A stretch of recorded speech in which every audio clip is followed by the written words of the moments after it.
já estava ficando prefigurado a destruição dos tronos de Satanás do futuro. Diante da criação, o Senhor já estava deixando a sua marca. Deus deixou um esboço para mostrar que ele venceria Lúcifer. Tu que debilitavas as nações, como caíste do céu, a estrela da manhã, filho da alva, tu que debilitavas as nações, tu que governavas as nações, que nações são essas?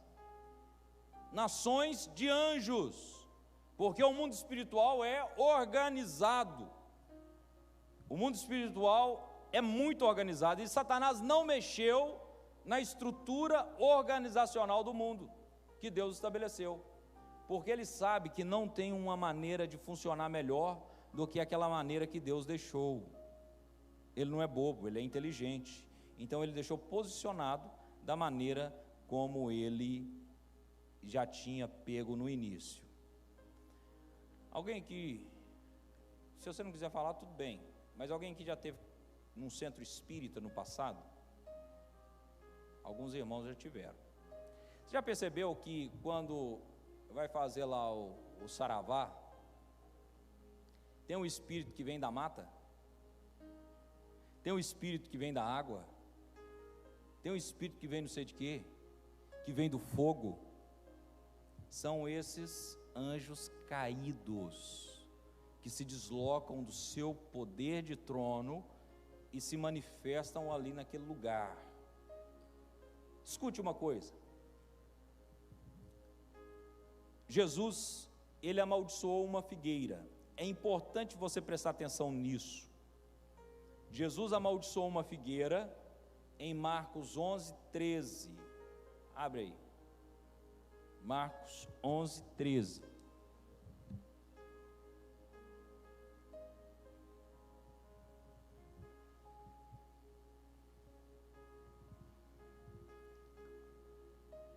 E vendo de longe uma figueira que tinha folhas, fala assim comigo, vendo de longe uma figueira que tinha folhas, foi ver se nela acharia alguma coisa, e não achando, aliás, e chegando a ela, não achou, senão folhas, porque não era tempo de figos.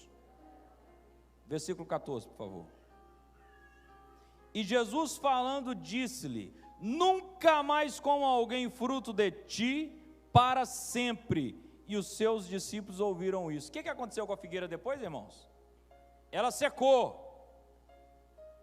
Por que Jesus fez isso? Eu sempre me perguntei, e uma coisa que eu pensava era o seguinte: ela tinha obrigação de produzir um fruto imediato para o dono dela, só que é muito mais do que isso, é muito além disso. A figueira, para produzir figos, ela precisa estar com uma folhagem bonita, porque os figos vêm dos botões onde vai sair uma flor, e esses botões só aparecem quando ela está com a folhagem bonita. Não era a época de figos, mas ela estava pronta, mostrando que ela era robusta e poderia ter frutos. Só que quando Jesus chegou para olhar, não tinha fruto nenhum. Ela quebrou uma das leis que o Senhor havia estabelecido. Ela deu folha, mas não deu fruto. O Senhor disse: então seca-te. Tem gente que é como uma figueira dessa, só tem aparência, não frutifica, não produz para o reino de Deus, só tem folha. Tem pessoas que, se você conversar com ele, ele é super espiritual, super, hiper, mega power espiritual, só tem folha. Se você chegar e dar uma sacudida e olhar, não vai cair um fruto. Jesus disse: não fostes vós que escolhestes a mim, mas foi eu que escolhi a vós outros, para que vades e deis fruto, e o vosso fruto permaneça. Se você não está dando fruto, está na hora de você acordar em nome de Jesus Cristo e começar a produzir para o reino de Deus. Quem era responsável para que essa figueira produzisse frutos? Quem que era responsável? Segundo o estudo que nós estamos estudando aqui, era o querubim da guarda que cuidava das plantas frutíferas. E ele não cuidou. Por quê? Com certeza era um querubim caído que estava ali naquela região. E quem estava lá era Cristo. Então ele apresentou algo muito bonito, maravilhoso, mas sem nenhum resultado. Tem muita gente vivendo assim, irmãos. Tem muitas pessoas sendo manipuladas e usadas pelo diabo, apenas para mostrar uma aparência. É igual o pavão, tem que levantar o rabo e mostrar a aparência. Só que na hora que você olha para o pé, você lembra do pé de gancho na hora, porque é bonito só o rabo, o resto tem mais nada bonito. Está cheio de crente pavão, a plumagem dele é bonita, a maneira dele falar é bonita, e geralmente essas pessoas são as mais legalistas que existem. São aquelas pessoas que dizem: e aí, você viu o irmão fulano? Nossa, o culto aquele dia demorou tanto, eu não gostei do louvor. São críticos destrutivos, são pessoas que não mexem uma palha para que o reino de Deus avance, mas o que eles podem fazer para atrapalhar, eles fazem. Essas pessoas, infelizmente, se não mudarem, elas vão ouvir a mesma coisa: seca-te, você não tem fruto, tchau.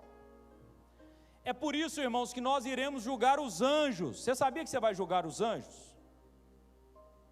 Quem sabia? Diga amém. Quem não sabia? Diga amém. E você que ficou calado, você sabia ou não sabia? 1 Coríntios 6:3, vamos ler aí na palavra de Deus.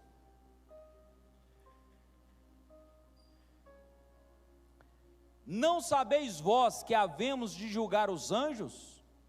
Quanto mais as coisas pertencentes a essa vida. Naquele dia nós vamos falar assim: rapaz, aquele dia deu uma enchente aqui no Salto do Céu, destruiu algumas casas lá para baixo, muitas pessoas perderam as coisas. Por que você não cuidou daquilo lá? Não era para você cuidar daquilo? Você vai poder julgar os anjos. Os anjos caídos receberão sentenças pela igreja, por aqueles que forem salvos. Isaías 14:13. E tu dizias no teu coração: eu subirei ao céu. Espera aí, ele não estava lá? Como é que sobe para um lugar que ele já estava? Está vendo o que eu estava dizendo para os irmãos? Então existe um contexto. Eu subirei ao céu, acima das estrelas de Deus, acima dos anjos, do qual ele fazia parte, exaltarei o meu trono. Fala comigo assim: ele não queria o trono de Deus, ele queria estabelecer o trono dele. É muito pior do que querer o trono de Deus, e você vai entender por quê. E no monte da congregação me assentarei aos lados do norte. Por que que tem esses detalhes? Primeiro, o norte na bússola é o ponto mais alto. Quando uma pessoa diz assim: eu vou dar um norte na minha vida, está dizendo: eu vou dar uma levantada na minha vida, eu vou dar um up na minha vida, vou dar uma direção certa para a minha vida. Deus está com o trono no lugar mais alto. Satanás não pode usurpar o trono de Deus, porque ele sabe que Deus é invencível. Qualquer tentativa que ele tivesse contra Deus, ele não conseguiria. Isso é muito sério, irmãos. Para você ter noção, no trono de Deus tem 4 querubins. Fala assim comigo: querubins são anjos de guarda, protetores. Amém?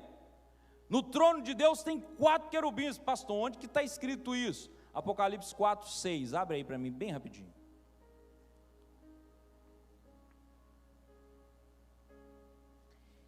E havia diante do trono um mar de vidro, semelhante ao cristal, e no meio do trono, ao redor do trono, 4 animais cheios de olhos, por diante e por detrás. Fala assim comigo: no meio do trono.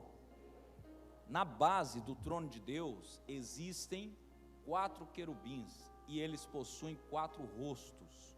Qualquer ângulo que você olhar, você está olhando de frente para eles. Eles não precisam virar para se mover, de forma que o trono de Deus se desloca para onde Ele quiser. E se nós colocarmos a nossa vida diante do altar do Senhor, Ele pode estabelecer o trono dele neste lugar, sobre as nossas vidas. Satanás sabia que não podia contra o trono de Deus. Então, o plano dele foi pior, porque o coração dele era completamente soberbo. Quando Deus percebeu o que estava passando com ele, você sabe o que Deus fez com ele? O Senhor potencializou aquilo nele. O Senhor entregou uma chave para ele. E ele conseguiu descobrir 25 tronos. A Bíblia apresenta 24 tronos dos anciãos, 12 do Velho Testamento, da lei, e 12 da dispensação da graça. Só que são 25 tronos. Aquele trono que estava sobrando, ele já imaginou: esse trono é meu. E ele não me contou que o meu trono está aqui, ele roubou meu trono. Era para eu estar nesse trono e ele roubou meu trono. Eu vou estabelecer o meu trono no lugar mais alto e você como ele. Acima dele não dá, mas dá para mim ser como ele, eu vou superá-lo. E antes de você sair, eu quero pedir o seu apoio para juntos fazermos crescer esse canal. Assine o nosso canal, curta esse vídeo e compartilhe com o máximo de pessoas que você puder. Quanto mais fizermos isso, mais pessoas serão alcançadas por essa palavra. Que Deus te abençoe e até amanhã, se assim o Senhor permitir. Se você gostou dessa mensagem, compartilhe com o máximo de pessoas que você puder. E se recebeu essa mensagem e quer receber mensagens diárias como essa, entre em contato conosco através do WhatsApp 659-9925-7557. Repetindo, 659-9925-7557. Que Deus te abençoe grandemente neste dia.